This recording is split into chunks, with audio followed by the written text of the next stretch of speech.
નમસ્કાર વિદ્યાર્થી મિત્રો, હું doctor Mayank Joshi, Shrimati K Shah arts and Shrimati LB Gunjariya commerce college Thara કોવિડ-19ને કારણે હાલમાં વર્ગખંડોમાં શિક્ષણ કાર્ય થઈ શકે તેમ નથી. એથી સોશિયલ ડિસ્ટન્સ જળવાઈ રહે એ માટે રાજ્ય સરકારના આદેશ મુજબ કોલેજમાં ઓનલાઈન ટીચિંગ ક્લાસ શરૂ કરેલ છે. BSM 3 paper number CC 303 Gujarati સાહિત્ય સ્વરૂપનો અભ્યાસ, મધ્યકાલીન પદનું સ્વરૂપ અને એમાં મીરાના પદો, સંપાદક કેકા શાસ્ત્રી પુસ્તકના 20 જેટલા પદો અભ્યાસક્રમમાં નિયત થયેલા છે. તેનો અભ્યાસ આપણે કરવાનો છે. આ પેપરમાં કુલ 4 યુનિટ છે. તેમાં પ્રથમ યુનિટનો એક મુદ્દો મધ્યકાલીન ગુજરાતી સાહિત્યમાં પદનું સાહિત્ય સ્વરૂપ, તેની વિભાવના વિશે આજે હું તમને વાત કરીશ. મધ્યકાલીન ગુજરાતી સાહિત્યનો સમયગાળો જોઈએ તો કલિકાલ સર્વજ્ઞ આચાર્ય હેમચંદ્રાચાર્યથી માંડીને મધ્યકાળના છેલ્લા કવિ ભક્ત કવિ દયારામ સુધીનો સમયગાળો એટલે આ મધ્યકાલીન સમયગાળો. આ સમયગાળામાં કેન્દ્ર સ્થાને ધર્મ રહેલો છે.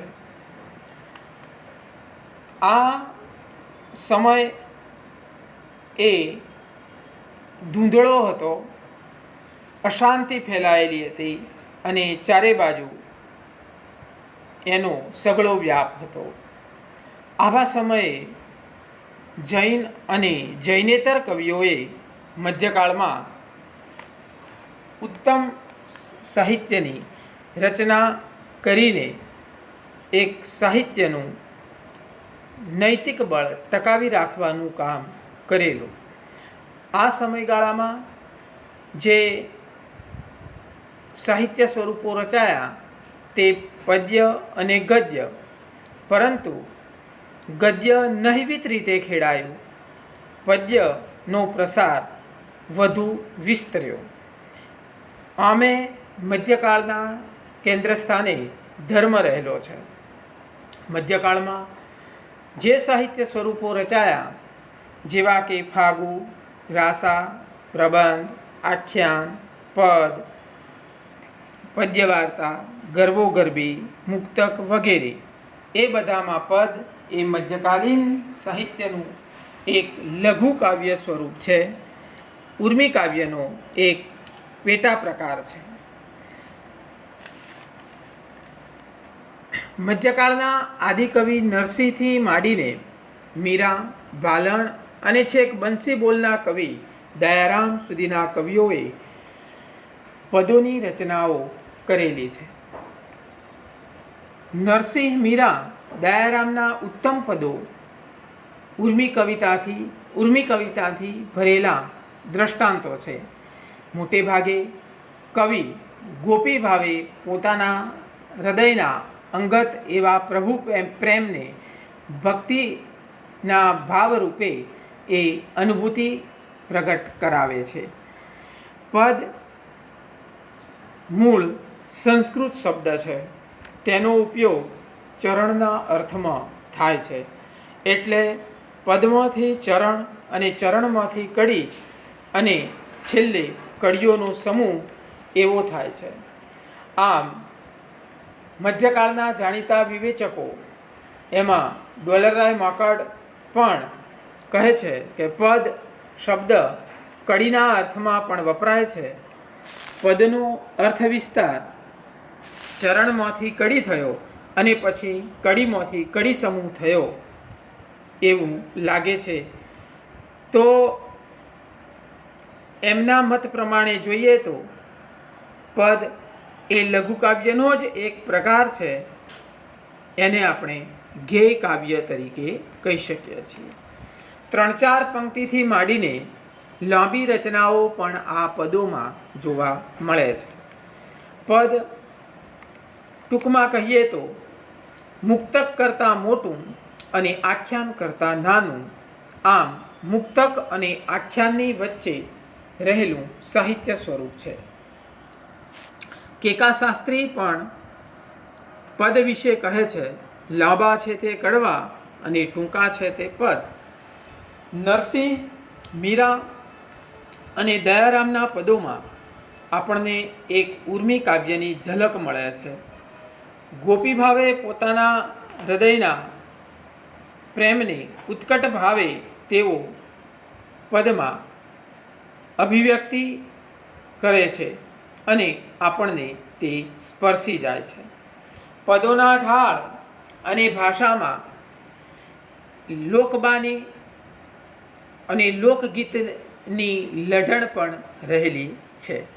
પદ આપણને જુદા જુદા પ્રકારે મળે છે, જેવા કે સ્તવન, સજ્જાય, વંદન, આરતી વગેરે પ્રકારના પદો પણ મળે છે. મધ્યકાળમાં પદની ઉત્પત્તિની વિકાસમાં મંદિરોની ભૂમિકા ખૂબ અગત્યની રહેલી છે, કેમ કે જુદી જુદી ધાર્મિક રૂઢિઓને કારણે મંદિરમાં ભિન્ન ભિન્ન પ્રકારે ભગવાનના દર્શન પ્રાપ્ત થતા હોય છે અને એ રીતે મંદિરોમાં એ સમયે જે પૂજાઓ થાય છે એ પ્રમાણે ધાર્મિક રૂઢિઓ પ્રમાણે એ પ્રકારના પદો એ ગવાય છે, જેવા કે મંગળાના પદો, રાજભોગના પદો, કૃષ્ણ જન્મના પદો, શણગારના પદો, હિંડોળાના પદો, આરતીના પદો, હોળીના પદો, થાળના પદો, વસંતના પદો કે પછી જન્માષ્ટમીના પદો, એમ જુદે જુદે પ્રકારે આપણને એ પ્રાપ્ત થાય છે. પદો આપણને જેમાં ઈષ્ટદેવનું ભજન અને કીર્તન પણ હોય છે, જ્યારે જૈનેતર કવિઓએ ભજન, કીર્તન, સ્તુતિ, પ્રાર્થના, થાળ, આરતી, હાલરડા જેવા પદના પ્રકારે એમ જુદી જુદી અભિવ્યક્તિ પ્રાપ્ત થાય છે. જ્યારે મધ્યકાળના જ્ઞાનમાર્ગી કવિઓએ પણ પદોમાં પ્રભાતિયા, છપ્પા, કાફી, ચાબખા વગેરે પ્રકારે જ્ઞાનબોધના પદો આપ્યા છે. અખો, ધીરો, ભોજો, ભગત જેમ કે પ્રાણિયા બજલે ને કીર્તાર, આ તો સપનું છે સંસાર, કે પછી ધીરા ભગતની એક કાફી જોઈએ તો તરણાઓથી ડુંગર, ડુંગર કોઈ દેખે નહીં. આમ ભજન એ ઈષ્ટદેવને ભજવવાનું પદ છે. જૈન એમના ચૈતન્ય વંદનના પદોમાં મંદિરોમાં દર્શન વખતે ગવાતા પદો, હિંડોળાના પદોમાં દેવના હિંડોળાનું વર્ણન હોય છે. જુદા જુદા દેવદેવીઓ, વિષ્ણુ, અંબામાં, બહુચરમાં વગેરેની આરતીઓ પણ મધ્યકાળમાં મળે છે.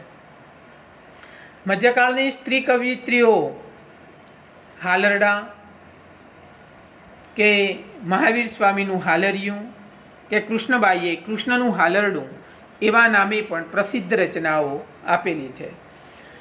જૈન સજ્જાયમાં એવા કથનાત્મક ઢાળમાં વર્ણનો પણ આપણને પ્રાપ્ત થયા છે.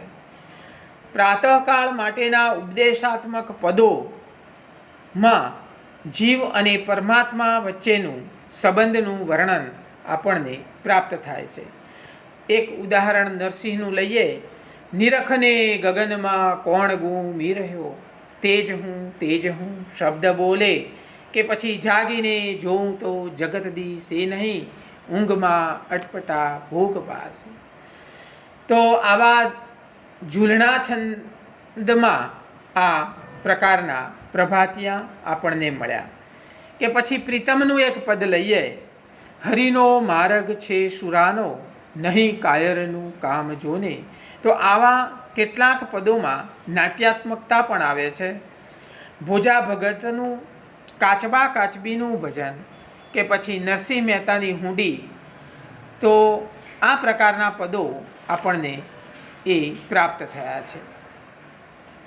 હવે બારમાસીના પદો અને વારના પદો પણ મધ્યકાળમાં રચાયા. જૈન કવિઓમાં જોઈએ તો નેમિનાથ ચતુષ્પદિકા એમાં બારમાસીનું પદ છે. કારતક માસથી શરૂ થયેલો રાધાનો વિરહ કૃષ્ણ મિલનથી એ પૂરો થાય છે એની વાત ત્યાં કરી છે. તો મિત્રો, વારના પદોમાં પણ 7 દિવસોમાં વિરહનું નિરૂપણ અને 8મા દિવસે મિલન એ પ્રકારનું નિરૂપણ ત્યાં થયેલું છે. કેટલાક પદો માત્ર એક પદ જ નહીં પણ વધારે પણ હોય છે. તો એ વધારે હોય છે એને આપણે પદમાળા તરીકે ઓળખીએ છીએ. નરસિંહ મહેતાએ સુદામા ચરિત્ર જે આપ્યો એમાં કે પછી વિશ્વનાથ જાનીની પ્રેમ પચીસી, આ પદમાળાઓ પ્રકારની રચનાઓ ગણી શકાય. રામાયણ, મહાભારત અને પુરાણોમાંથી વસ્તુ લઈને પદોમાં આ પ્રકારની રચના એમણે કરેલી છે. ભજન તો એમાં ઈષ્ટદેવને ભજવા માટેનું એ પદ છે. ભજન મંડળી ને ભજનીકોની એક આખી મધ્યકાળમાં પરંપરા રહેલી છે અને એ પ્રભુ શ્રદ્ધા, સંસાર પ્રત્યેની વીરતી, પ્રભુબોધ અને પૌરાણિક પાત્રો એમાં ખડા કરેલા છે. કીર્તન પણ ભજનનો જ એક પ્રકાર છે જેમાં સ્તવન સ્તુતિનું પ્રાધાન્ય એ રહેલું છે. લીલા વર્ણન, ભગવાનનું સ્વરૂપ વર્ણન કે ગુણ વર્ણન એમાં પ્રાપ્ત થાય છે. નરસિંહનું પ્રભાતિયું, જાગને જાદવા કૃષ્ણ ગોવાળિયા, તો એમાં પ્રભાતમાં ગાવાના પ્રભાવ જે ઝૂલણા છંદમાં રચાયેલો છે કે પછી એક ઈષ્ટદેવનું એમાં ભજન એ કીર્તન કરેલું છે. થાળ પણ તમે જુઓ કે પ્રભુને જમવાની વિનંતી કરતું અને પ્રભુની ગુણ વર્ણનને વ્યક્ત કરતું કે પછી વિવિધ વાનગીઓની એક યાદી આપતું ભજન એ થાળ રૂપે આપણે બોલીએ છીએ. મિત્રો, આરતી પણ એ પદનો એક પ્રકાર છે. એમાં પણ ભક્તની ભગવાન માટેની આરતતા એ પ્રત્યક્ષપણે અનુભવાય છે. આરતીનો પ્રસંગ મંદિરનું એક મુખ્ય લક્ષણ બની ગયું છે. એમાં પણ પરાક્રમ, ભગવાનના રૂપગુણનું વર્ણન વગેરે એ જોવા મળે છે. હાલરડા પણ આપણને વાત્સલ્ય ભાવને એક પુષ્ટિ સંપ્રદાયમાં કૃષ્ણના બાળ સ્વરૂપની આરાધનાને પ્રગટ કરાવે છે. માતા જશોદા ઝુલાવે, પુત્ર પારણે રે લોલ, એવા અનેક ઉદાહરણો એ હાલરડા રૂપે આપી શકાય. પ્રાર્થના પણ સ્તુતિ, ભજન, કીર્તન જેવો જ એક પ્રકાર છે. તેમાં પણ એ યાચનાનું તત્વ નિરૂપેલું હોય છે. વિવિધ ઈષ્ટદેવોને ઉદ્દેશીને એ પ્રાર્થના થતી હોય છે. ગરબો, ગરબી, રાસ એ પણ તાલબદ્ધ સુઘેય રીતે ગવાયેલા એક પ્રકારના પદો જ છે. કવિતા, સંગીત, નૃત્ય વગેરે એમાં એ ઉત્કૃષ્ટ રીતે વ્યક્ત થાય છે. નવરાત્રિમાં દીવા મૂકીને શણગારેલી ગરબી કે પછી એની આજુબાજુ જે સ્ત્રીઓ, પુરુષો દાળિયાના તાલે કે હાથથી જે પદો બોલે છે. દયારામની ગરબીઓ રાધા કૃષ્ણ ગોપી વિશે પ્રેમ ભક્તિની એ એક પ્રકારની ઉર્મી કવિતા છે. ગરબો મોટો અને કથા પ્રધાન છે. એમાં મધ્યકાળમાં વલ્લભ મેવાડાએ ગરબા પ્રયોજેલા છે. એ બહુચરાજી માતાના હોય, અંબાજી માતાના હોય કે મહાકાળીના હોય, એમાં એમના રૂપ ગુણનું, એમના પરાક્રમનું એ વર્ણન કરેલું હોય છે. ગરબી એ પ્રેમ ભક્તિનું એક સુગેય ઉર્મી ગીત છે. ગરબી જેવું જ એમાં આપણને લાગે છે. ગરબી અને રાસ એ આંતર તત્વો એક જ છે. ઉદાહરણ તરીકે જોઈએ તો દયારામની ગરબી માં આપણને તે અનુભવાય છે. રાસ કહો કે રાસડો, તો એ પણ મધ્યકાળનો એક ઉર્મી પ્રધાન કાવ્ય છે. રાસડા એ કથાત્મક વર્ણન પ્રધાન છે. જૈન રાસાઓ રાસડા પણ આપણને લાંબા સળંગ મળે છે. ઉદાહરણ તરીકે લઈએ તો જસમા ઓડણ, કાદુ મકરાણી, ભાથીજી જેવા લોકપ્રિય પાત્રોના રાસડા આજે પણ એટલા જ પ્રસિદ્ધિ પામેલા છે. બારમાસી એ જૈન કાવ્ય પ્રકાર છે. તેમાં નેમિનાથ ચતુષ્પદિકામાં રાજુલ કે નેમિનાથના વિરહ જેવા બારમાસના પ્રકૃતિ અને પ્રણયના ચિત્રો એમાં અભિવ્યક્ત થયેલા છે. હિન્દુ માસ મહિના રાધા વિરહના 12 માસ હોય છે. તેમાં મોટે ભાગે પુરુષોત્તમ માસમાં એ ગવાતા મળે છે. પ્રેમ ભક્તિના બધા કવિઓ મોટા ભાગે માસ લખે છે અને એ માસમાં કથા વસ્તુ ઓછું હોય છે, પરંતુ પ્રણય અને પ્રકૃતિ એ વિશેષ જોવા મળે છે. શણગારના પદોમાં પ્રભુના વસ્ત્રો અને આભૂષણોનું વર્ણન એ કરવામાં આવેલું હોય છે.